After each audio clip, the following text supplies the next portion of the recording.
আরো একবার স্বাগত TV9 বাংলায় লিমা রয়েছে আপনাদের সঙ্গে। কলকাতায় আবারও হেলে পড়ল বহুতল, বাঘাযতীনের আতঙ্ক আবার ট্যাংরায় ফিরল। বাসিন্দাদের 3 দিনের মধ্যে ফ্ল্যাট খালি করে দেওয়ার নির্দেশ দিয়েছে পুরসভা। ইঞ্জিনিয়ারদের দিয়ে পরীক্ষা করানোর পর শুরু হবে ভাঙার কাজ। কিন্তু প্রশ্ন উঠছে, বহুতল তৈরিতে এত হেলাফেলা কেন? আর কত বহুতল হিললে শিরদাঁড়া সোজা হবে পুর কর্তৃপক্ষের? সঙ্গের মধ্যে বাস করছি, কখন পড়ে যাবে কোনো আমাদের এই নেই। মাত্র 9 দিনের ফারাক, বাঘাযতীন কামারহাটি হয়ে ট্যাংরা। চোখের সামনে এভাবেই হেলে পড়ছে একের পর এক বহুতল।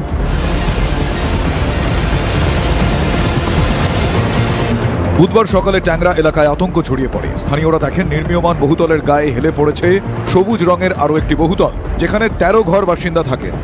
11/2 ক্রিস্টোফার রোডের পুষ্পাঞ্জলি রেসিডেন্সি, যার বয়স 1 বছর 7 মাস।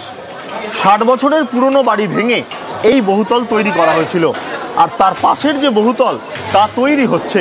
স্বাভাবিকভাবেই বোঝা যাচ্ছে দুটো বাড়ির মধ্যে কতটা দূরত্ব রয়েছে। যা দূরত্ব থাকার প্রয়োজন একেবারেই তা নেই। না, একা তো দূরত্ব নেই। যে যারা উপরে রয়েছে না, তারা বলছে আমার জানলা দিয়ে ওই জানলা ধরা যাচ্ছে। ভয় বিশাল ভয়ে আছি, জানেন না, ছোট ছোট বাচ্চা। সবুজ রঙের বহুতলটি কি কারণে হেলে পড়েছে তা এখনো স্পষ্ট নয়। তবে এই বহুতলের জমির মালিকের দাবি, পাশের বিল্ডিংটা তৈরি হতেই এই বিপত্তি।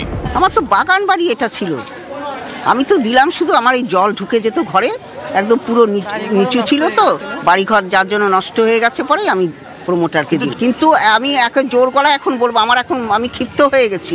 এই বাড়ির জন্য আজকে আমার বাড়ির ক্ষতি। রাস্তা ছাড়িনি, দেখুন না গলিটায় যান, পথে বসেছে ওদের জন্য। বহুতল বিপর্যয়ের খবর পেয়েই ছুটে আসেন স্থানীয় কাউন্সিলর তথা মেয়র পরিষদ সন্দীপন সাহা। তড়িঘড়ি পৌঁছে যায় পুলিশ, পুরসভার কর্মীরাও। বিল্ডিং ডিপার্টমেন্ট তৎপরতার সাথে এখানে এসে তারা ব্যবস্থা নেওয়া শুরু করেছে। এইবার আইনত যা ব্যবস্থা নেওয়ার, সেই ব্যবস্থা নিয়ে যাতে কোনো ক্ষয়ক্ষতি না হয়, সেই দিকেই আমাদের এখন নজর থাকবে। ইতিমধ্যেই বহুতলটি ভেঙে ফেলারও নির্দেশ দিয়েছে কলকাতা পুরসভা। ভেঙে ফেলাই উচিত আমার যতটা সম্ভব মনে হয়, কারণ ইনসিডেন্ট কখন কি হয়ে যাবে, ওখানে বয়স্ক বৃদ্ধ মা বাবারাও অনেকে আছে, তো ভেঙে ফেলাটাই দরকার। আপনারা সকলে জানেন যে এই দুটো বাড়ি বিপজ্জনক অবস্থায় হেলে আছে, যে কোনো মুহূর্তে ভেঙে পড়তে পারে। এই কারণে আপনারা যত তাড়াতাড়ি সম্ভব এই বাড়িটাকে খালি করে দিন। যাবো কোথায়? আমাদের মা ছেলে দুজন রয়েছি, আমার মাথা একটা ছাদ দিয়ে আমরা এক্ষুনি ঘর খালি করে দেবো। যদি দেখা যায় না স্ট্রাকচারালি নট সাউন্ড, স্ট্রাকচারালি বিপদ আছে, তাহলে এই বাড়িটাকে আমরা ভেঙে দেবো। তারপর আমরা মুখ্যমন্ত্রীর কাছে নিয়ে যাবো, যারা কেউ নেই তাদের জন্য যদি একটা অল্টারনেটিভ থাকার জন্য যেরকম আমরা করে দিই বাড়ি, সেরকম বাড়ি করে। যারা ভাড়া দিয়ে যে কমার্শিয়াল করেছে তাদের জন্য নয়, যারা শুধু রয়েছেন যাবার জায়গা নেই তাদের জন্য। খোদ মেয়র পরিষদের এলাকায় বহুতল হেলে পড়ায় অস্বস্তিতে পুরসভা। কার গাফিলতি, কার দায়, সেই প্রশ্ন উঠছে।